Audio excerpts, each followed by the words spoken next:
सारे बड़ भाइयों ने हाथ जोड़कर राम राम। आज हम अपने भाग्य के बारे में एक सुंदर कहानी सुनावांगे, जिसमें भाग्य के बारे में बताया गया है कि हर आदमी अपने भाग्य का करता है, और जिसमें शाही लकड़हारा और एक राजा की लड़की के बारे में बताया गया है। एक राजा का 5 लड़की थी, और वो राजा रोज सारी लड़कियां तो ये पूछा करता कि तुम किसका भाग का खा रही हो। तो 4 छोटे वाली लड़की थी, वो रोज ये कहा करती पिताजी हम आपके भाग से खा रही।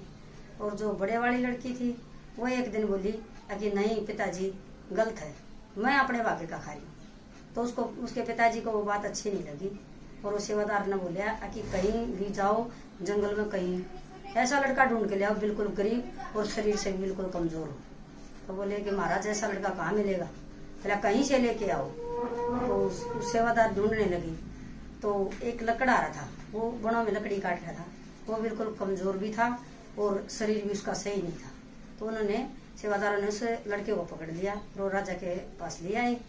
तो राजा के पास ले आए तो राजा ने देखा कि बिल्कुल सही है, तो कहने लगा कि आप मेरी लड़की से शादी कर लो। तो लड़का कहने लगा कि महाराज कहाँ आप और कहाँ मैं लकड़ी काटने वाला, तो मैं आपकी लड़की से शादी कैसे कर सकता हूँ। तो फिर वो बोले कि नहीं, अगर आप वचन नहीं मानोगे तो आप पोलो में पिटे जाओगे। तो लड़का ने डर के मारे हाँ भर ली, ठीक है मैं शादी कर लेता हूँ। तो थोड़ा समय बीत गया, उसके बाद उस लड़के की शादी कर दी, लड़की की और लड़के की। और वो लकड़हारा अपनी उस पत्नी को लेकर जंगल में चला गया।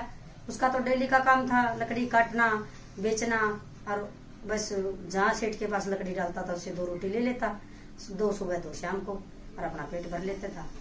तो ऐसे चलता रहा, 2-4 दिन बीत गए। तो वह भी उसके साथ में राजा की लड़की लकड़ी कटवावे और वो बेचने के लिए चला जावे। इतनी देर तक वह आवे, कुछ इकट्ठा करके उसके लिए भोजन पानी तैयार कर दे। तो वह एक दिन उससे पूछने लगी रोटी खाते समय कि आप रोज लकड़ी डाल के आओ हो, तो आपने कितने पैसे दे हैं। तो वो बोलता है कि कुछ नहीं, सुबह शाम की 2 रोटी मिल जाए और 2 आने रोज सेठ मना दे दो, 1 आना 2 आने, और मेरे तो यही, और मेरे पास क्या कुछ नहीं है। तो वह राजा की लड़की बोली कि आज मैं आपके साथ लकड़ी लेकर मैं आपके साथ चलूंगी, और मेरे को बताना कौन सा सेठ है जो आपसे लकड़ी डलवा ले। हाँ, तो वो चले जाते हैं दोनों जने। पहले तो वो मना कर देता है कि नहीं आप मेरे साथ क्या करोगे चल के, ठीक चल रहा है मैं रोज जाता हूँ अपने आप ले आऊंगा। नहीं मैं आज आपके साथ चलूंगी, उसने जिद कर ली। तो लड़का लकड़हारा उसको लेकर लकड़ी डालने के लिए गया, तब सेठ के पास ले गया उसको, उसकी पत्नी को। तो जाकर लकड़ी डाली, तो उसने बोला सेठ जी ने कि खाना खा लो और अपना आना 2 आना जो कुछ लेना है ले लो। तो उसने खाना खाया। राजा के लड़के ने तो बोला सेठ जी मेरी हाथ जोड़ के गुजारिश आप होते हैं कि अब हम 2 आदमी हो गए हैं, तो 2 रोटी से मेरा गुजर नहीं होता, तो आप कुछ पैसे मेरे को ज्यादा दे दिया करो।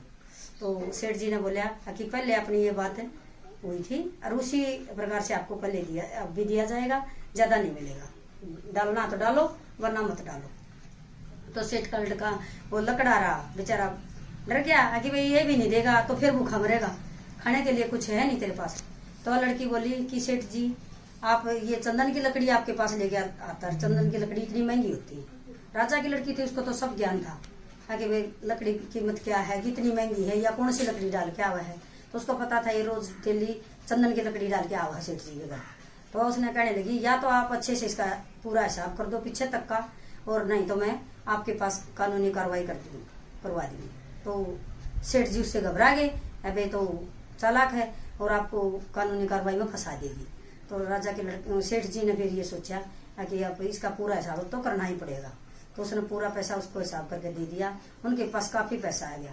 तो इस तरह वो दोनों तरह अपना आराम से, उनका मकान भी बन गया, उनका घर बार भी बस गया, और किस्मत ने अच्छा साथ दिया, तो अपने किस्मत की खाने लगे और आराम से रहने लगे। तो एक दिन सेठ ऐसे ही राजा घूमता घूमता वनों में चलते चलते आ गया।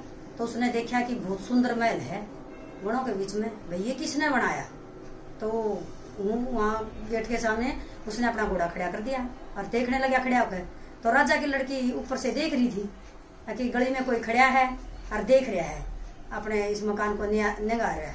तो वह बाहर निकल के आई, तो उसने पहचान लिया कि तो मेरा पिताजी हैं। तो वह बोली पिताजी बाहर क्यों खड़ी, अंदर आ जाओ। तो राजा ने सोचा कि लड़की ने सही बोला था कि मैं अपने भाग्य का खाती हूँ, मैंने इसको ऐसे लकड़हारे के साथ, गरीब लड़के के साथ शादी करी थी, इसके पास कुछ भी नहीं था, और आज देखो तो मेरे बराबर के इसके साथ में कोठी भी है, सारी चीज है, हर चीज का मौज मस्ती है इसके घर में।